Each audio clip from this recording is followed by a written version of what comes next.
சந்திப்போம். அருணகிரிநாதரை சந்திப்போம், கந்தர் அனுமதியை பற்றி சிந்திப்போம் என்ற கருத்தாக்கத்தில் நாம் தொடர்ந்து கந்தர் அனுமதியை பற்றி சிந்தித்து வருகிறோம். மறக்காமல் சப்ஸ்கிரைப் பண்ணுங்கள். இன்றைக்கு பார்க்கின்ற பாடல் 41வது பாடல். இந்த பாடலில் காலனிடமிருந்து யமபெருமானிடமிருந்து என்னை காப்பாற்ற வேண்டும் என்று அருணகிரிநாதர் கூறுகிறார். யமபயம் போக்குவதற்கும் யமன் உங்களை நெருங்குகின்ற பொழுதும் இந்த பாடலை நீங்கள் படித்து வருகின்ற பொழுதும் கண்டிப்பாக அந்த பயம் நீங்கி முருகப்பெருமான் உங்களுக்கு துணை நிற்பார் என்பது முன்னோர்களுடைய வாக்கு. எனவே பாடலை பார்ப்போம். சாகாதெனையே சரணங்களிலே சாகாதெனையே சரணங்களிலே காகா காகா நமனார் கலகம் செய்யும் நாள் வாகா முருகா மயில் வாகனனே யோகா சிவனான குரு உபதேசிகனே யோகா சிவனான குரு உபதேசிகனே அப்படின்னு சொல்லி முடிக்கிறார்.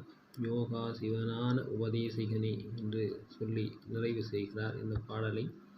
வாகான அழகனே முருகப்பெருமானே, மயில் வாகனனே மயில் மீது ஏறி வருகின்ற பெருமானே, யோக சீசனே அப்படின்னு யோகா அப்படின்னா யோக சீசனே அப்படின்னா யோகங்களுக்கெல்லாம் ஒரு தலைமைத்தன்மைக்குரிய பொருந்திய முருகப்பெருமான். மயில் தான் எல்லா வண்ணமும் இருக்கும். ஆனால் மயில் மீது அவர் வருகின்றதை பரம்பொருளினுடைய தன்மையை குறிப்பது.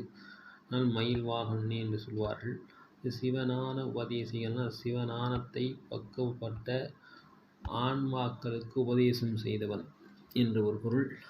நமனார் கலகம் செய்யும் நாள், அதாவது யமன் வந்து என் உயிரை பறித்து கொண்டு போகும் அந்த கடைசி நாளில் அடியேன் இறந்து போகாதபடி என்னை சரணங்களிலே காகா அப்படின்றார்.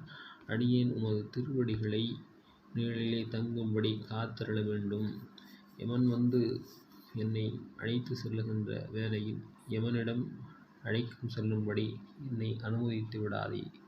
என்னுடைய ஆன்மா, உடல், பொருள், ஆவி எல்லாவற்றையும் உன்னிடம் ஒப்படைத்து விட்டு நான் திரும்பவும் யமனிடம் சென்றால் என்னுடைய வினையின் பயனாக திரும்பவும் சுழற்சி ஏற்படும்.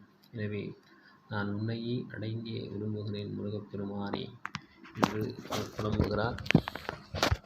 பக்தியினுடைய உச்சகட்டத்தன்மை இதில் பார்க்க முடிகிறது.